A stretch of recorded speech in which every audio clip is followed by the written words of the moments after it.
Faire de Casablanca Finance City une porte d'entrée vers l'Afrique pour les entreprises du monde entier, c'est le défi que s'est fixé mon invité il y a 15 ans.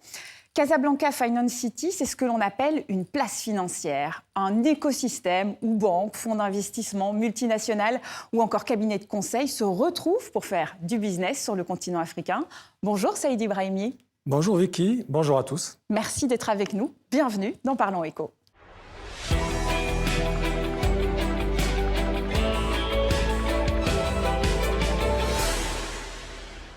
Pour que l'on comprenne bien, si je suis une entreprise étrangère qui souhaite faire du business en Afrique, qu'est-ce que Casablanca Finance City change concrètement pour moi? Comme vous l'avez dit, c'est un centre financier destiné aux groupes internationaux qui souhaitent se déployer sur le continent africain en profitant d'un cadre institutionnel, réglementaire, opérationnel, spécifique qui va faciliter leurs opérations pour leurs activités à l'international. Alors avant Casablanca Finance City, vous étiez trésorier général du Royaume du Maroc, à la tête donc d'une administration de 7000 personnes. Et en 2010, vous repartez presque de zéro, quasiment seul, pour construire cette place financière. Pourquoi vous avez accepté ce défi? C'est une opportunité unique, démarrer quelque chose qui n'existait pas. Il y avait une ambition forte au niveau du pays. J'ai eu la chance d'avoir une nomination royale, l'équivalent d'une nomination au Conseil des ministres en France. Et donc, une opportunité unique, tout simplement. Quand vous êtes face aux investisseurs, quelle est leur perception de l'Afrique? Ont-ils parfois de fausses idées reçues? Il y a des idées couramment répandues. L'Afrique est risquée, ça c'est clair. Et c'est un faux... Certains pays sont sans doute plus risqués que d'autres. Alors, il faut bien voir. L'Afrique, ce n'est pas un pays. C'est un continent, et c'est un continent qui est extrêmement grand. Je ne sais pas si les gens réalisent, mais vous avez 8000 km nord-sud et 7800 est-ouest. On peut mettre l'Europe de l'Ouest, l'Europe de l'Est, en dehors de la Russie, les États-Unis, la Chine, le Japon. Oui, et on ne s'en rend pas bien compte sur les cartes, d'ailleurs. On ne s'en rend pas bien compte.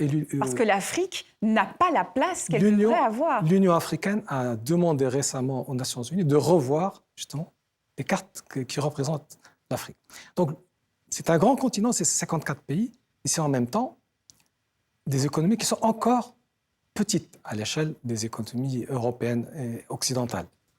Globalement, vous avez un marché qui est très intéressant, mais vous allez répartir vos risques, parce que vous êtes dans un pays, les pays ont des tailles limitées.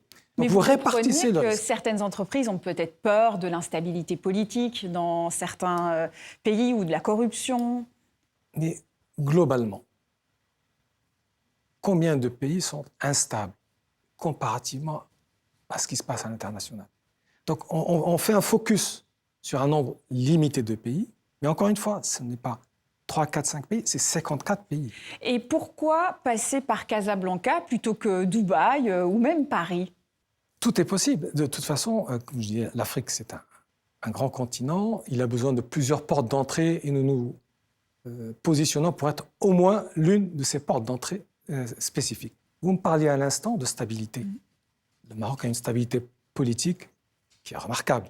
En Afrique, vous avez très peu de pays où l'inflation a été maîtrisée, jugulée, inférieure à 2% pendant des décennies. Et d'ailleurs, les investisseurs étrangers ont tendance à ranger le Maroc dans la zone géographique Moyen-Orient et Afrique du Nord. Et ça vous énerve, ça vous agace. Pourquoi? Effectivement, quand j'entends parler de cette notion Afrique du Nord, Moyen-Orient ou MENA, pour reprendre l'anglicisme, on a mis une barrière au niveau du Sahara, puisqu'on parle d'Afrique subsaharienne et de MENA. Or non, nous sommes en Afrique. L'Afrique du Nord fait partie de l'Afrique. Il y a l'Afrique du Nord, il y a l'Afrique de l'Ouest, il y a l'Afrique de l'Est, il y a l'Afrique du Sud en tant que septentrionale, mais c'est une seule Afrique.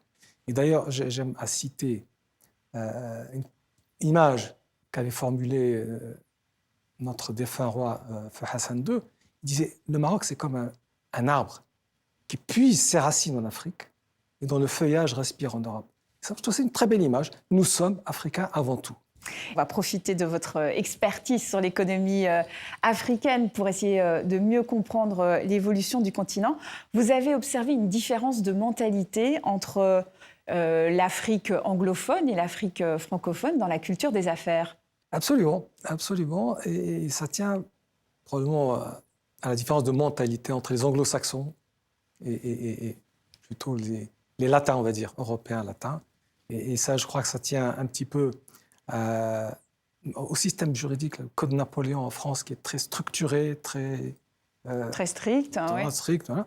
Et le common law anglo-saxon, propice Au commerce, au business. On l'est moins en Afrique francophone, propice au business? Ou alors on est plus rigide? On est peut-être... C'est une comparaison, donc évidemment, on n'est pas rigide en valeur absolue. On ne fait pas de généralité, mais il y a une tendance. Ce n'est pas une rigidité en valeur absolue. On est un peu moins souple que dans les pays anglo-saxons. Et puis il y a aussi une différence de mentalité qui tient à ce que, dans le monde anglo-saxon, l'échec n'est pas définitif. On a la possibilité de rebondir. C'est vrai, d'ailleurs même en France, l'échec, on essaie plutôt de le cacher, il est plutôt mal vu, alors que dans les pays anglo-saxons, même lors d'un entretien d'embauche, on n'hésitera pas à dire j'ai été licencié de cette entreprise, ça n'a pas fonctionné. Et en fait, c'est considéré comme un surplus d'expérience et qu'on peut en tirer profit. Dans l'actualité, il y a aussi la situation en Iran, la volatilité des prix du pétrole, les routes commerciales qui sont perturbées. Cette situation, elle affecte les investissements vers l'Afrique? La situation affecte directement les pays africains, bien évidemment. Alors, quand je dis directement, il y a deux aspects. Les pays africains, il y a certains qui sont exportateurs d'hydrocarbures et d'autres qui sont importateurs nets. Ensuite, la dépendance vis-à-vis des approvisionnements Moyen-Orient est relativement limitée. Donc, conséquences directes, limitées. Par contre, conséquences indirectes, là, oui, parce que vous avez surenchérissement. Les pays africains exportent des hydrocarbures, mais ils importent produits transformés, essence, gazole, kérosène, etc. Donc au final, les consommateurs subissent la hausse des prix du pétrole. Les prix augmentent, les routes maritimes sont perturbées, donc ça va perturber toute la chaîne d'approvisionnement globale, et ça va peser globalement sur les économies africaines. En 2022, le Maroc a atteint, à la surprise générale, les demi-finales de la Coupe du monde de football. Alors, ce résultat a eu des répercussions bien au-delà du sport, comme si un plafond de verre avait été brisé. Est-ce que vous avez ressenti ce déclic? Absolument. C'est vraiment, vous l'avez dit, un plafond de verre a été brisé. On est sorti de la phase de poule, c'était très bien. On tombe contre la Belgique en huitième de finale, contre l'Espagne. Après, contre le Portugal, exceptionnel. Et effectivement, c'était un grand boost pour se dire que tout est possible, en fait. Je pense que c'est l'entraîneur qui disait ça. Au début, on ne leur a même pas fait visiter les lieux où se déroulerait la demi-finale, etc. Sous-entendu, de toute façon, vous n'allez pas l'atteindre. Peu de chances de l'atteindre, effectivement. Mais c'était exceptionnel. En fait... C'était exceptionnel. Et ça montre que c'est possible. Quand on se donne les moyens, quand on fait les choses sérieusement, c'est possible. Lors de la dernière Coupe d'Afrique des Nations, alors le titre a été retiré au Sénégal et accordé au Maroc sur décision de la CAF, une décision qui est encore contestée devant un tribunal. En tant qu'ambassadeur du Maroc dans le monde, vous auriez préféré que ça se passe autrement? Évidemment, on aurait préféré que la finale se déroule selon les règles sportives et que le titre se gagne sur le terrain et pas dans les prétoires et les tribunaux. Bon, il y a eu ces incidents de la finale qui sont regrettables. On se projette sur 2030. En 2030, le Maroc va co-organiser la Coupe du monde avec le Portugal, avec l'Espagne. C'est un accélérateur pour l'économie, pour l'image du pays, pour les investisseurs? Tout à fait, puisqu'il y a énormément de chantiers qui sont lancés, des investissements infrastructures considérables. Puis, bon, la Coupe du monde de 2022 a mis un projecteur sur le Maroc. 2030, ça sera un autre projecteur. Et on a vu qu'il y a beaucoup d'investisseurs qui découvrir en fait le pays. On a senti réellement un intérêt croissant pour le pays. Je vous propose maintenant de parler de vous.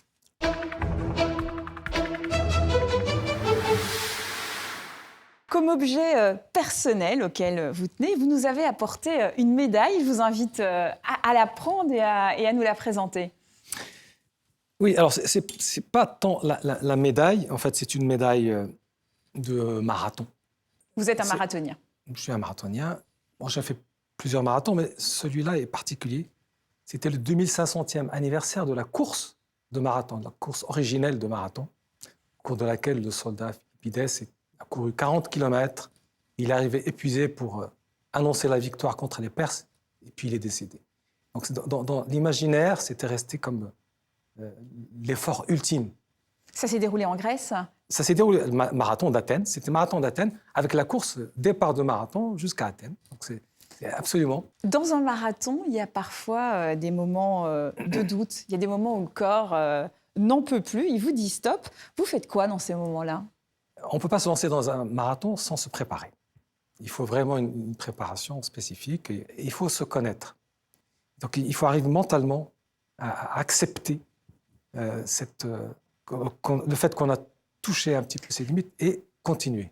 Il y a quelque chose qui vous surprend encore en Afrique, dans les chefs d'entreprise que vous rencontrez? Toujours dynamique, toujours positif. Ah oui? Oui, une énergie incroyable. Si vous deviez donner un seul conseil à un jeune Africain qui veut construire quelque chose de grand, ce serait quoi? Tout est possible, il faut se donner les moyens et y aller à fond. On va terminer par des questions beaucoup plus légères, du tac au tac.